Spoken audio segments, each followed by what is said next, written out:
Congratulations to all of you guys for getting 3.3% on our interest on our money this week, guys. This was great. Last week we got 4%. This week, or 2 weeks ago, 4%. The week before that, 3.27. This week, 3.30. So, guys, so we're doing really, really well. Please make sure that you are going in and you are compounding your money. I'm still talking to people who are like, "Oh yeah, I'm not compounding my money." Guys, if you're not compounding, your accounts are actually growing slower. Okay, so make sure that you get in there and compound and take advantage of these amazing ROIs.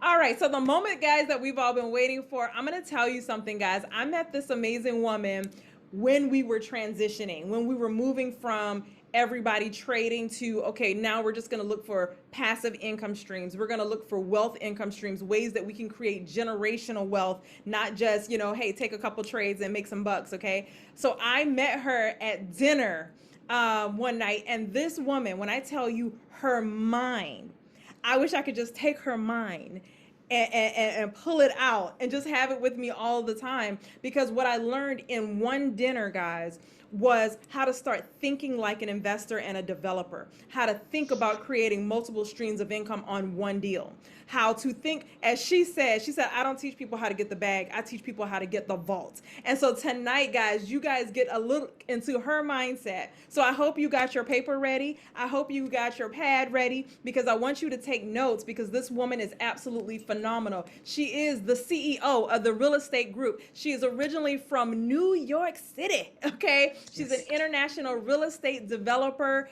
She is also the author of, get this, guys, 114 ways to make money in real estate.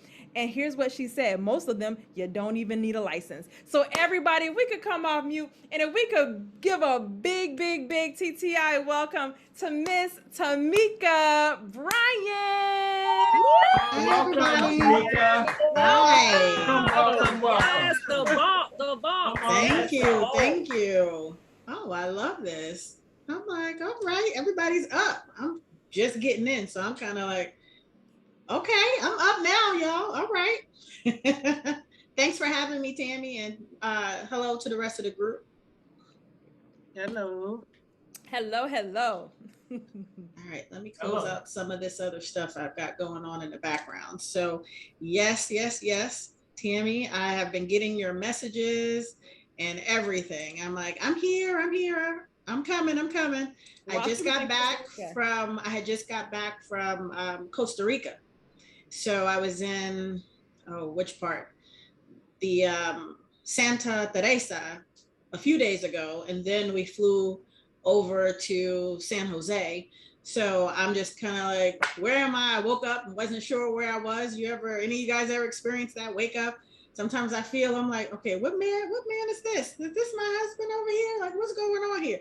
Because sometimes I travel with my son. Sometimes I'm traveling with my daughter. See, y'all was in the gutter for a second there.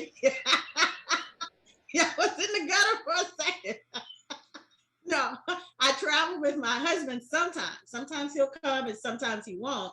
And so, as you know, Tammy, when I met you in the Dominican Republic, he wasn't with me. Mm-hmm. So that particular 2 weeks that I was there, he stays back in the States. And so sometimes I'm moving and shaking, and sometimes I wake up and I'm not sure exactly where I am for that particular 1 second. So sometimes it may even startle me that somebody's there.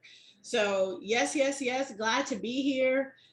Yes, I am from New York, grew up in the Bronx, for if there are any folks here from the Bronx. But I grew up in the Bronx, was raised by my mom and dad in the Bronx. But my grandmother was the influential one to me. She was, of course, born in Texas and then relocated to Harlem when she was 14 years old. So she was 14, pregnant, had just had my mom, and needed to leave an abusive relationship of her dad, who was very saddened that she had gotten pregnant at such an early age. And so he was abusive. So that kind of running and then having to make things work, as soon as I got of age, I was running along with her as she was just doing business transactions. And she was working for, back then, the Bronx Mafia. running their bars. So I learned the game of counting money and hustling and moving. I should just watch her do a lot of that, didn't know what I was looking at. And so that kind of spearheaded me into real estate and how I first got going in real estate in New York. And I didn't settle down into understanding what real estate really was and how I could benefit from it, not on the smaller scale, but on the larger scale, when I actually took the money from my wedding, and I made money off my wedding. Yes, guys. And took that money and purchased real estate sight unseen. And that's how I got going with and understanding and learning new construction and buying real estate and actually just taking a risk because I purchased that property sight unseen in another state. So we were living in New York, purchased this property in Rio Rancho, New Mexico, sight unseen.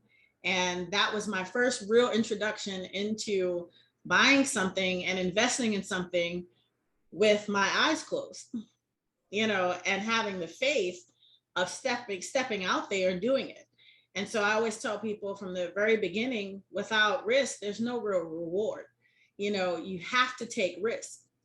And so that's part of what I do now. So I'm retired from real estate, I like to say, from the traditional sales side and all those things.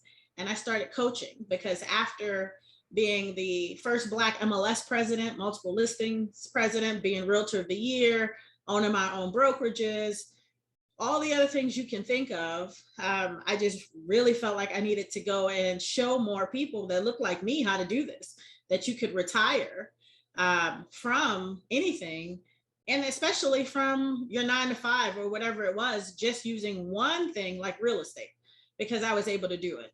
And so I built my first portfolio, made my first million, all of those things I did in real estate without having books. There was no, there was no YouTube. There was none of that for me. I just really had an Excel spreadsheet and I had to figure some things out. And I built my entire portfolio at the very beginning for that first 20 years, just on an Excel spreadsheet. And that's why I'm like, with all the tools that you have now, there's so much more you can do, including, helping others at the same time.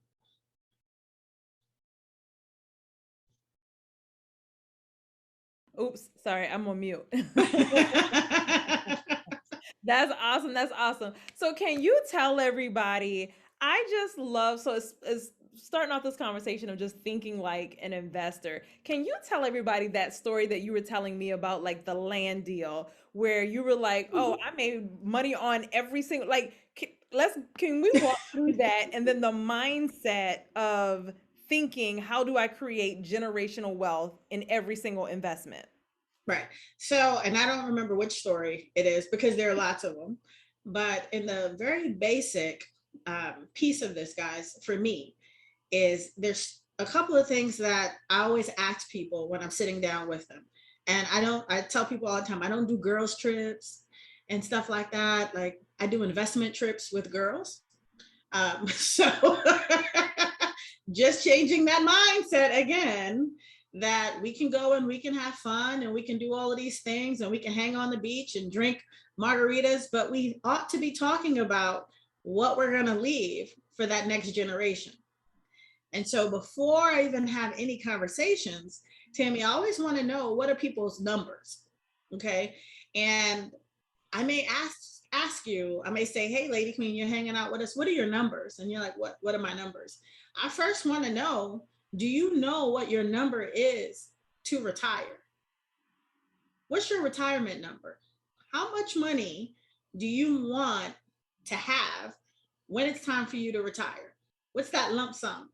And then I want to know, what kind of money do you want to see coming in every month? Those are the two numbers that always stick in my head. So before I do anything, every property, every project I'm looking at is tied to those numbers. Okay. Because if you don't have those numbers, then what are you working toward? Because what I found is that people I know, just 6-figure earners, whoever, if they don't have a goal and knowing where they're going, they're just making money. Guys, we make 20,000, we spend 20,000. We make six figures, we spend six figures. It's just what we do. But if we're not investing that with a goal in mind, then we're just moving around in the same circle. Okay. So when I look at a piece of property, I'm looking at the property and saying, what am I going to do with this property? What is the end of this property look like? So if I see somebody shows me a piece of land, or they show me a sixplex or a hotel or whatever it is, I'm going, where does that land fit in, or where does that sixplex or hotel fit into my goal? I go, oh, okay, that hotel fits into the generational wealth that I have to build for those grandkids that I don't have yet. Okay, so that hotel, I may say, I don't want to own the hotel itself, but I own portions of this land. Or I can buy this land and make this into a land lease. So hear me out, guys. I pick up a piece of land that's 50,000 or 100,000. It's not valuable to anyone at the particular point until something is put on it. And so that's what makes me a developer. I take a piece of land or property or whatever and add value to it to make it better. That's what a developer is. So I may take that piece of land and say, I could put a house on it, but the best use for me, for what I want to do with it, is I'm going to lease that piece of land for 50 years to a hotel owner. Let them build the hotel. The ownership that I want in it is not for me now, it's for the grandkids later. So I know here's a question for you guys who are listening, also to make sure you guys are listening. How many of you have been to a resort lately and they had a resort fee? Mm-hmm. Yep. Anybody remember how many rooms was in that hotel or that resort they went to? Or how much it cost? There's probably about 200 to 300 rooms. Like 300. Mm-hmm. Yeah. Yeah, so let's use 200 rooms. And does anyone remember how much they paid for that resort fee? I think it's like $24.99, something like that normally. I don't know. Some of y'all have went to different ones. So I know I remember the ones from Vegas because I think they've gotten crazy lately, But let's say it's $25, Tammy. That resort fee normally is per day. Okay. And some is one time, but we'll do per day. So if Lady Queen said that there are 200 rooms, the occupancy on this hotel may be, let's say 300 days. We'll go on the low end. So I got 200 rooms, 300 days out of the year at $25 per day. Anybody with their? Is that over $1 million? That's 1.5 million. Yes. Dang. So that $1.5 million per year, who does that go to when you guys are paying that? I'm guessing it's going to you, Miss Tameka. Well, that's if I write it into my deal that way. Remember, I only still own the land. I sold the land on a land lease to the hotel. So part of my deal with the hotel says, you can use my land for 50 years, but I want those fees every year for maybe the first 25 years. Instead of the 50, I wanted the 25 years. And I'm going to take those 25 years and give that as a part of my trust to my grandkids. Yeah. Dang. That is a game changer. Yeah, because again, we're conditioned to think of real estate in the space of you're going to earn a commission. So if I was only thinking as an agent and not as an investor and a developer and thinking about generational wealth, I would have taken that piece of land, sold that $100,000 land, and made about $3,000. That's why my brain always has to move into a space of, oh no, what am I going to do? What do I need this land for? It's for the generational wealth. So I have to put myself in position to always be thinking as an investor. An investor thinks of that land of what I'm going to do for my trust, for my this, for the next generation. The 9-to-5er is thinking about transitioning from the 9-to-5 to the real estate agent who earns the 3%, because that's all the brokers have taught you to do. They only have taught you to sell. They haven't taught you to invest. So that's why the majority of the agents and stuff that you guys would know would only be talking to you about buying that land and them making a commission, not advising you on how to invest in it or develop the land. 100%. And now, can you tell them, because I was in shock when you told me about how you helped the hotels find the land, and you actually just put the deal together, because I know a lot of people are like, right now, some of y'all just automatically cut yourself out of this because you're like, but I ain't got 50,000 for the land, right? But oftentimes you don't actually have to have the money for the land. Correct. So, Miss Tameka, just give us a little something, something. Yeah, again, I don't always have, and I tell folks all the time, I don't know any investor or any developer who has enough money. We just don't. We're always looking for more money to do more deals, right? To do something else, to do something else. So you have to figure out ways of how do you get yourself in a deal without having cash. Some of us have some know-how. Some of us have some other people who have cash, put people together. There's all kinds of ways. But one thing I figured out a long time ago, I used to work for a hotel developer, and he was asking me to give him information about cars and how, research on the area.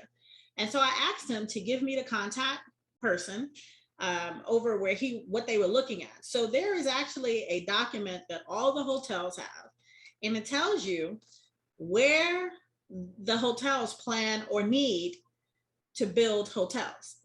Okay, that's what they do, because the hotels understand that they are selling $50,000, $100,000 franchises. That's the payment just to get in, not to build a hotel or anything.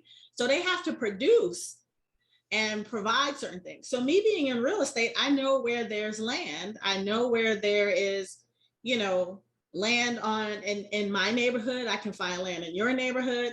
But what was key was finding land in where the hotels want it to be. So now I found where a hotel wants to be. And then I decided, well, one of my mentors had a hotel on a golf course. So here's the thing, guys. We contacted the golf course and said, would you want to have more rounds of golf, more people playing golf?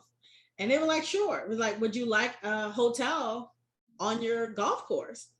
And they're like, well, how much is it going to cost me?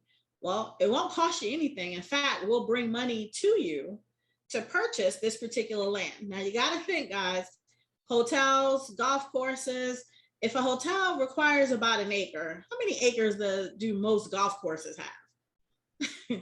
Lots of them, and lots of land that they're not using. So we pretty much just negotiated the land price from the hotel, which was across from some other land.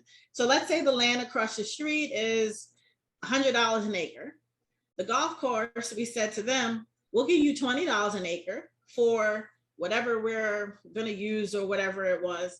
And they agreed because they really wanted this Class A hotel that was going to get them more people going through the golf course, more people eating with them, and all those other kind of things. And we pretty much just said, we'll buy this from you at $20 an acre. And we went back to the hotel people and said, we found land at $50 an acre. Okay. They said, oh, great, because that's still cheaper than $100 an acre across the street. So what most of you know is a double close on a residential property. We just did a double close on land deal. That's all, and got our check for the difference at closing. So no different than what we're doing on a smaller end on residential real estate. That's amazing. You guys get it? So a lot of things, guys, because we are conditioned to only look at the small picture, and because people don't see it or no one has told them, where our brains are not stretched. We're not thinking about who do we know? Who else could be in this picture? Who has access? And again, not getting in that box. And that's part of the reason, Tammy, I had to write that book. It started out as 99 ways of how to make money in real estate. I did that in 2013, I think it was. And then I had hired some staff, and then I asked them to contribute, and made it 114. But as I was putting that book together, I started writing and asking people, why are you in traditional sales? And they go, oh, that's all I knew. And I'm going, well, there are so many other things you could be doing in real estate, and you don't even need a license for. And that's why, and how I found you, Tammy, was I met up with Cheryl in the Dominican Republic, and I already had a program of real estate agents who were selling internationally without a real estate license. Mm-hmm. Because people really have in their mind that they must have a real estate license to do real estate. And if you look at the numbers, the average real estate agent is making around $45,000 a year. The average investor is at six figures. Yep. 100%. 100%.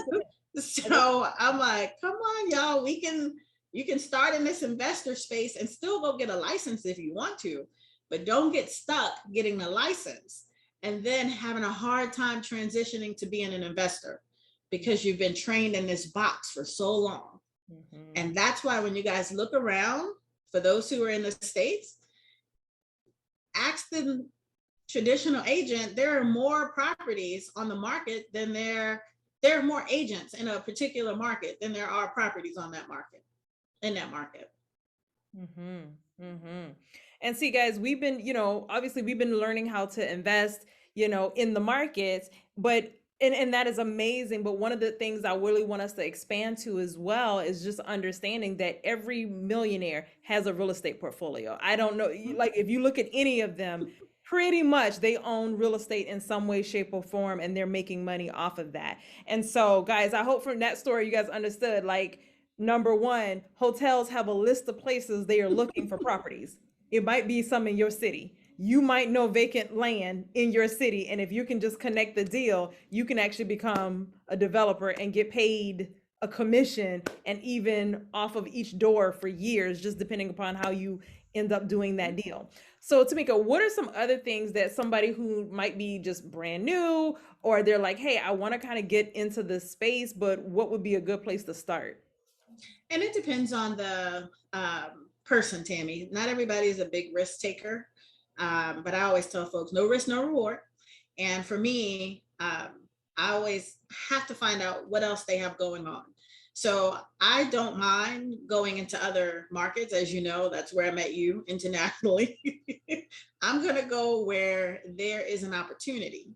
Mm-hmm. Okay. I'm not going to fight with people. So I'm always looking for a buyer's market. Okay. So for the folks who are here, look for opportunities in the buyer's market, because then you have more options. And so buyer's market tend to have incentives for you to come in and purchase. Yep. The developers and the builders want to work with you. Yep. They're not overly pricing properties. The worst thing people can do is pay too much. Then it takes them too long to get out of that property. Now, I've overpaid for a property, but it's normally with the end in mind that I was probably going to keep the property forever. So it would catch up to me later. And there were some tax incentives for that. But as a starter, for the very first thing I tell people they're going to want to do is first change their mindset of maybe what they think about real estate. So again, what's happening right now across the US, and you'll see it a lot more. And, when I was in Costa Rica, there was no more. And that's why I was standing there. And I didn't bring my pictures with me because I haven't downloaded them yet. But in Costa Rica, that's why you have to know the market that you're in. And it doesn't matter. But for the majority of people who are here, most of your cities don't have enough affordable housing or attainable housing for people. So if you look around, the 100 that whatever the price point was when 10 years ago or 5 years ago when people were entering the market, new buyers, it's not available to them anymore. And so because the new buyer can't enter the market, that means the new investor is having a harder time entering the market as well. Okay. So going in, you have to have the mindset of, I may have to partner with someone to get that very first opportunity, because the times of us being able to go it alone are slimming now. When I was in Costa Rica, we were around looking for land, and I was at my friend's property, and Tammy, I'll have to send you the pics and so you can share. But they get $20,000 a night for this property. Ooh. $20,000 a night. A night, not a week, not a month, a night. Okay. And I asked, I said, well, let me see where the other properties are for short-term rentals. They said there aren't anymore.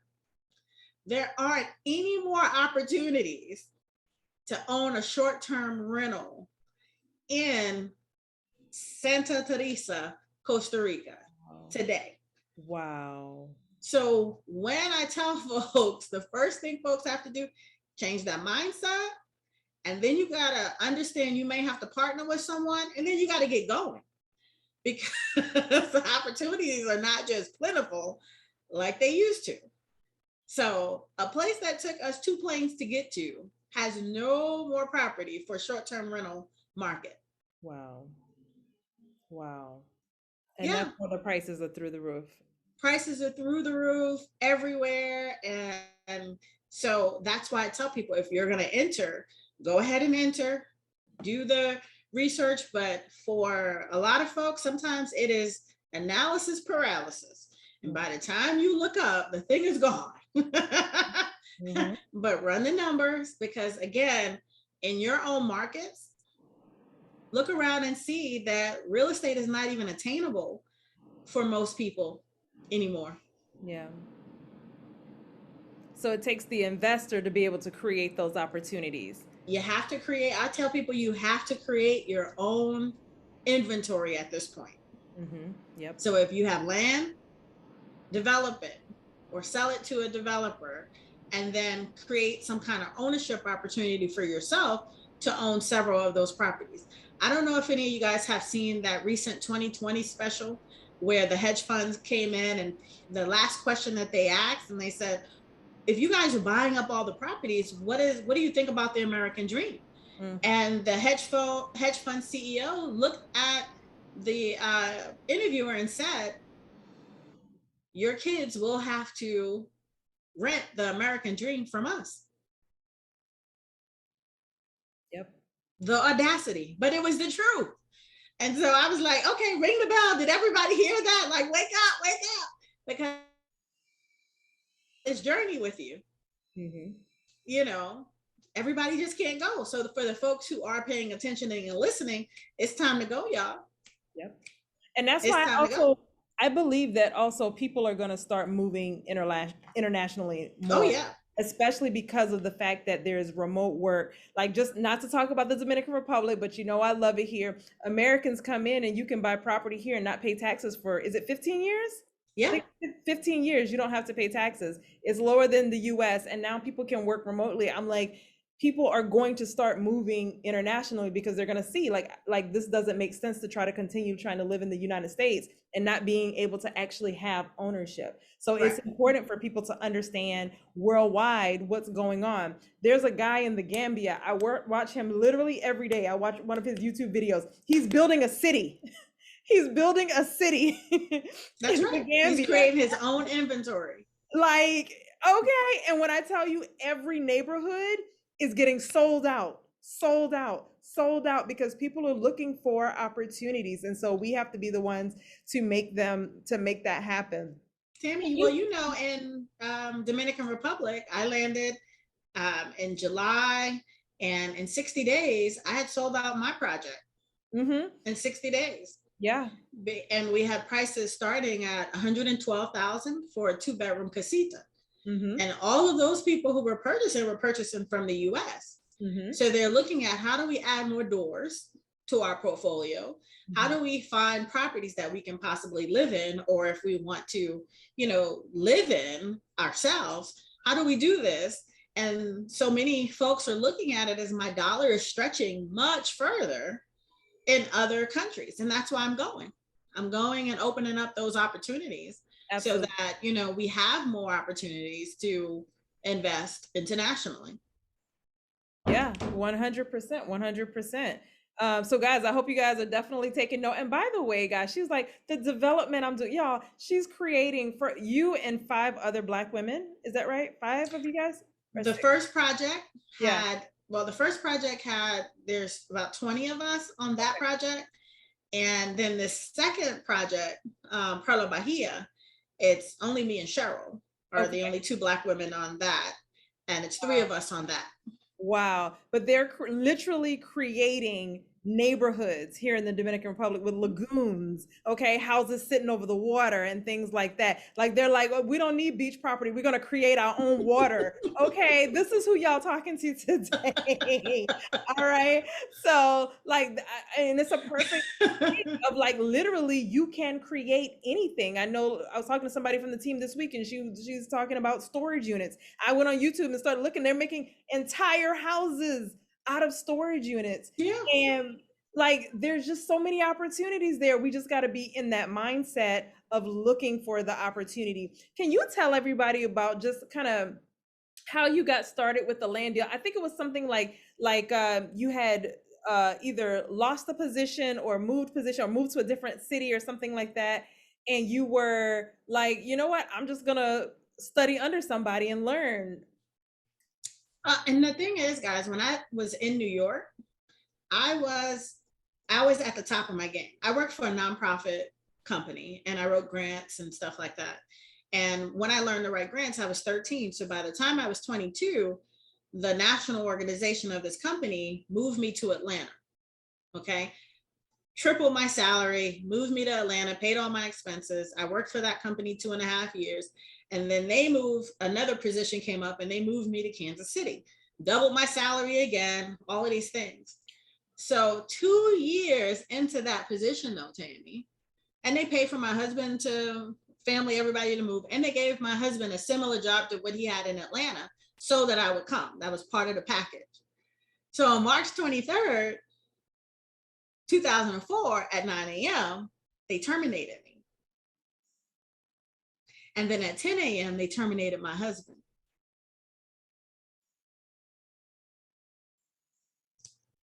That was March 23rd, 2004. And I remember it so well. How do you forget losing 6 figures out of your household and you're in a city where you don't know anyone, right?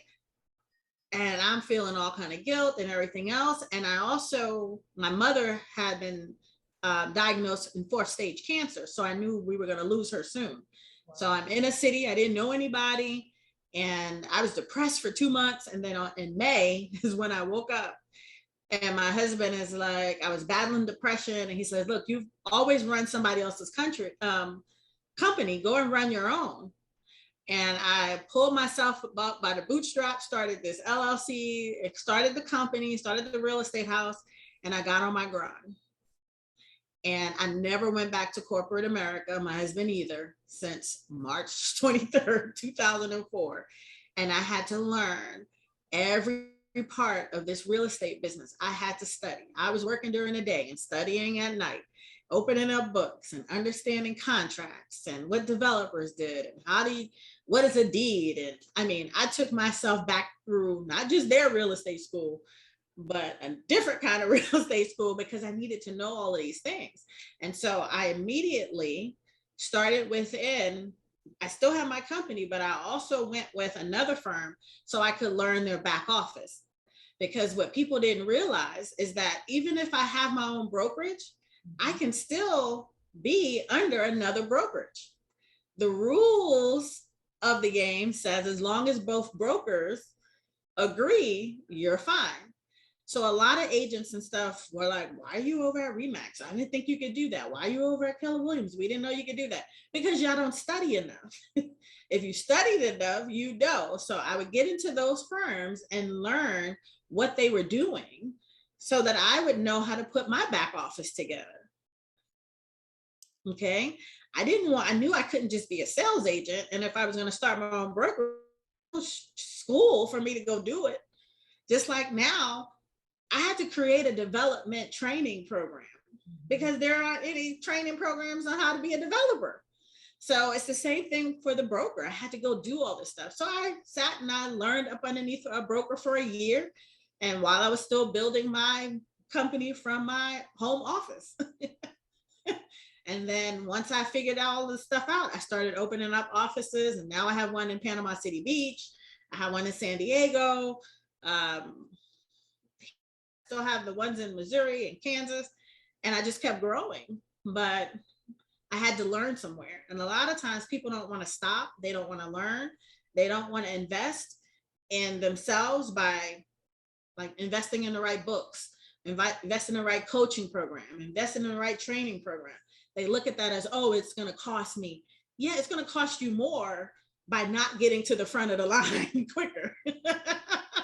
If you got to sit and learn how to do all the business stuff by yourself, it's going to take you 10 years rather than hiring a coach or a trainer that can cut that time in half and get you to the front of the line. Like, we have to change our mindset, because even all of the money I put out, it was still a tax write-off, Tammy. It was still a tax write-off. Okay. It was still, and that's what I tell people now, it's still cheaper than what you paid to go to college, girl.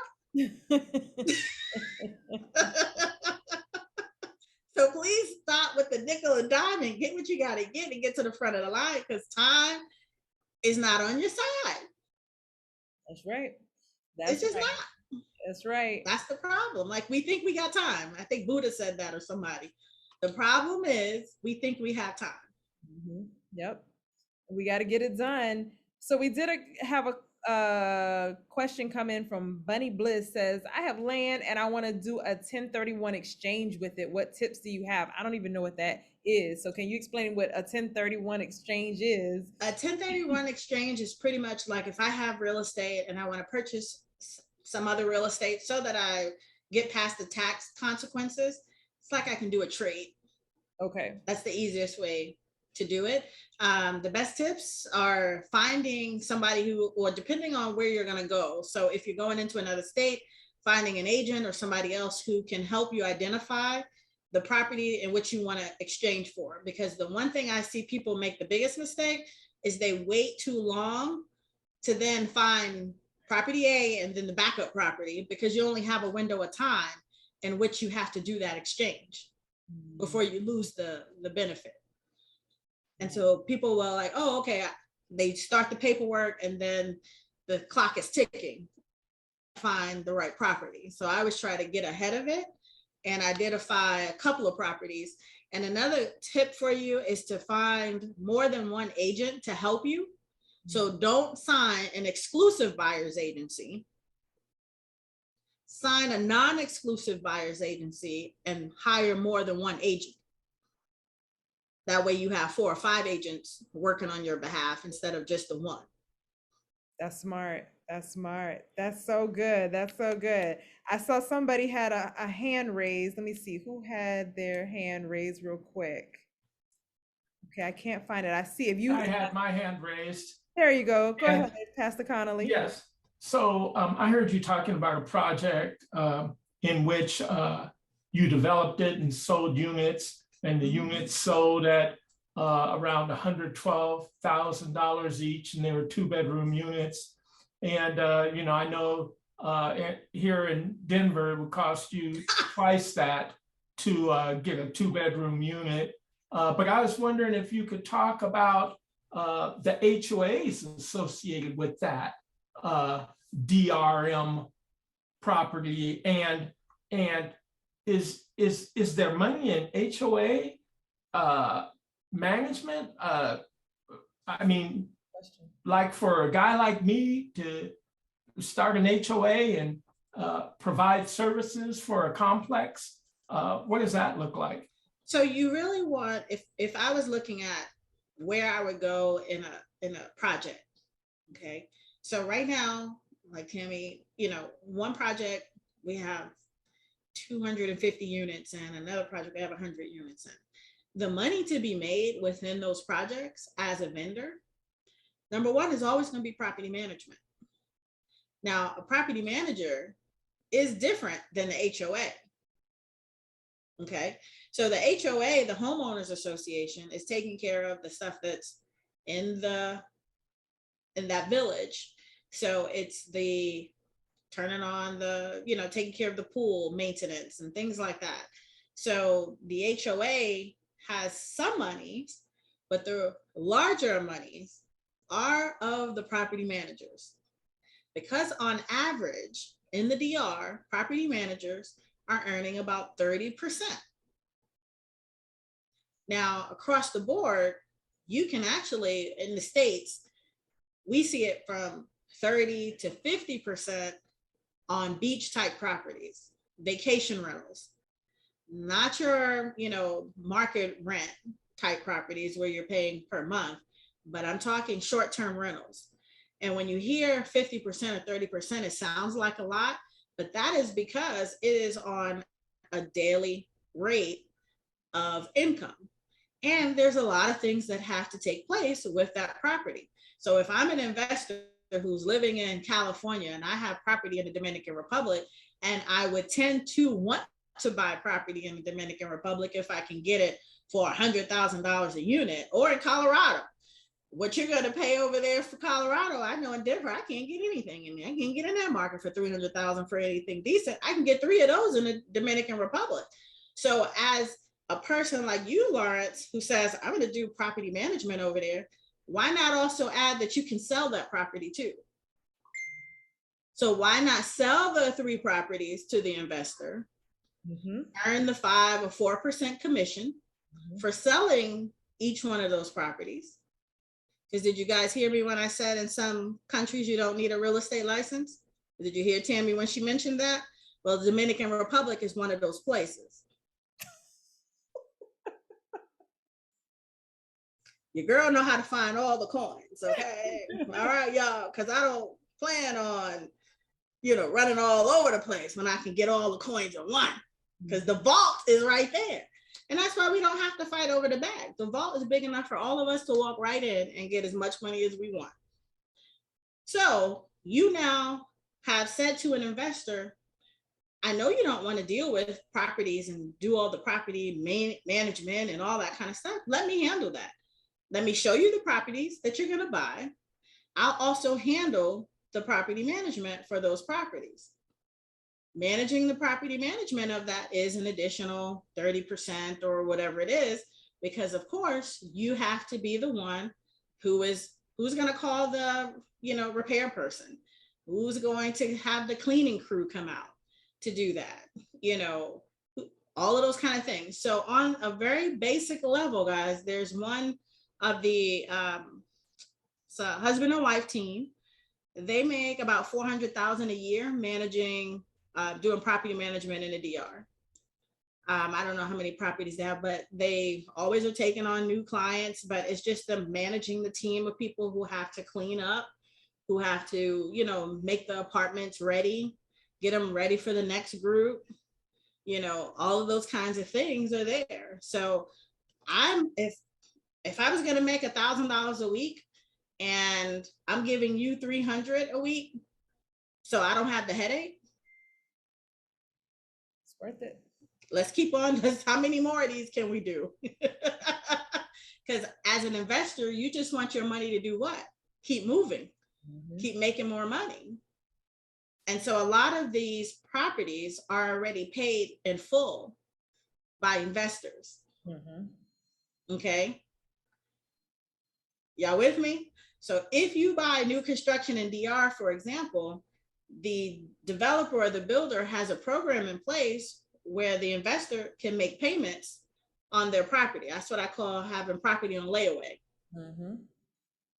And by the time the property is built, it's free and clear. Yep. And a And lot of so, put down a lot of money either. Some of them it's like $5,000 down. yeah, $5,000 down. Then Yeah. you start making your payments.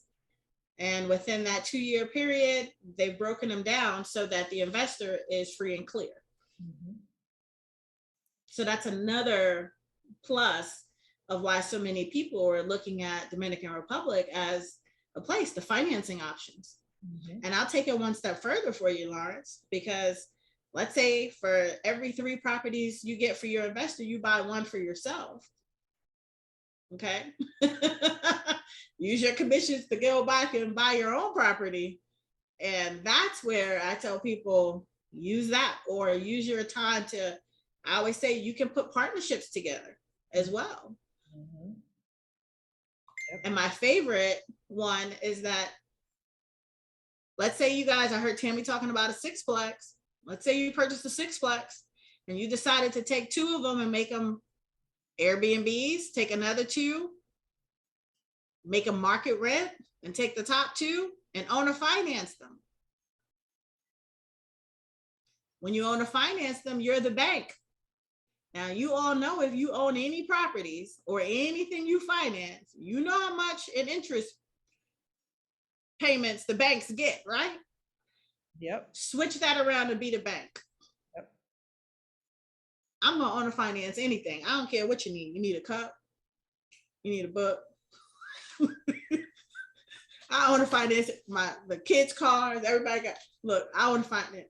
I'm gonna be the bank because okay, the bank, I need all the interest payments because people are paying 2 times the amount for the thing. It's like, come on, y'all, Yep. be the bank. Yep. 100%. 100%, especially out of here because the banks charge 13% for mortgages. So if Yes, you come in and you're like, I'll give you a mortgage for 5%. I'll give you a mortgage for 10%. I'll give you You a mortgage, know? no problem, for 10%. Yep. And each one of those units you can deed individually in your sixplex. Yep.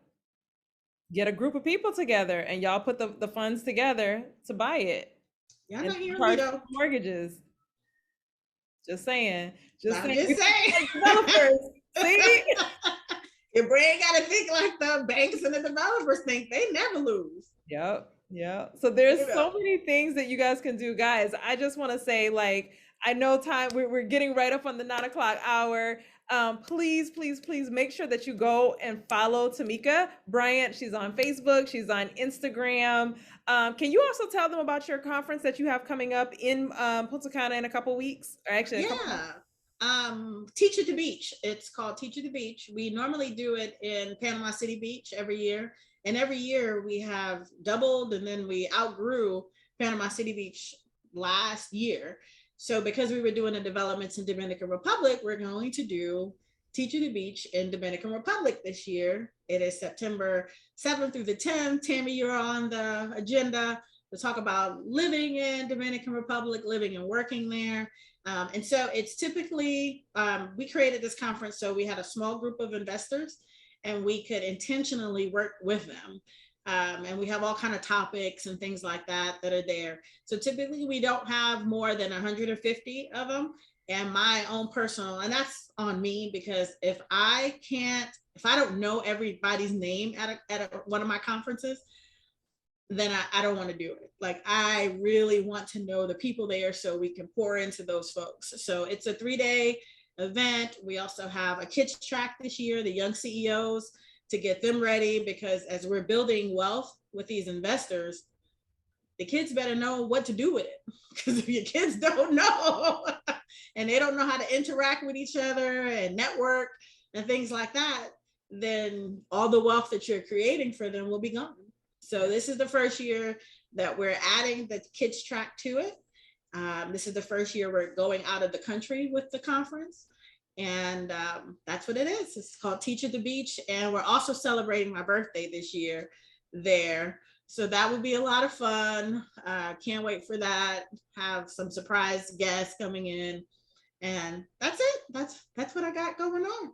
Awesome, awesome. And can you pick a number between 1 and 22? 22. Ooh, some good numbers in there. Oh, let's see. Something I would never pick. 9. 9. Let's see. 1, 2, 3, 4, 5, 6, 7, 8, 9. Deborah Burnett Brown. Hey, You Deborah. you won a copy of the book 114 Ways to Make Thank Money you. Save with Thank no you, thank you, thank you, license. thank you. Yes, so please send me your address and I will go. I'm gonna ship a book to you. So send me your Thank address. you, thank you, thank you. Yes, Thank yes. you so much, Cool. Tameka. Oh my gosh. Thank you. I It's just want been to say very, very yeah. enriching. Yeah, very, very. Thank you. Woo, woo. All Y'all, right. can y'all come off mute and just say thank you, Tameka? Thank you, Thank you. Tameka. You've So given much. us some Thanks things for to having me, think about. Tammy. Tameka. Appreciate it. All right. I seen Lawrence over there taking notes. Awesome. You know it. You I seen know. Lawrence taking notes, so I know he get ready. to Do call you have up, an email Tammy. address? What is your IG? Biz Doctor is my Instagram. I don't always post on there, but I need to get better at this stuff. But I stay kind of crazy. Let me post. I'll post the Teach at the Beach conference link because I know I can get to that. And then you can always reach me. I'm putting my personal email on here. If anybody has a question or something, I try to get to those every couple of days. But with travel, sometimes I'm crazy. Yes. Well, we definitely appreciate it. We appreciate you. Thank you for teaching us how to think like an investor, think like a developer, understanding that we have multiple ways that we can make our money grow. And so guys, I hope tonight that it just, if anything, just sparked a little bit like, wait a minute, what if I tried this? Or what if I could do this? Or what if I could collaborate on that? Because guys, there's so many amazing opportunities out there. And what we want to make sure is that you are being able to take advantage of all of them. Okay. It's about multiple streams of income if we're going to create generational wealth. And so in this, guys, I really want you to go home tonight and think about that. What are some ways that I can start thinking differently as an investor or a developer? How can I think about making more than one way to make money off of a deal? You know, that's what that thinking like an investor really is. So thank you again so much. Let me hit some quick announcements real quick. This week's challenge, this week's affirmation, guys. I think like an investor. I look for opportunities to add value to people, communities, and the world. The more I connect people to resources, the more profitable I become. So that's the mindset we want to go into this week.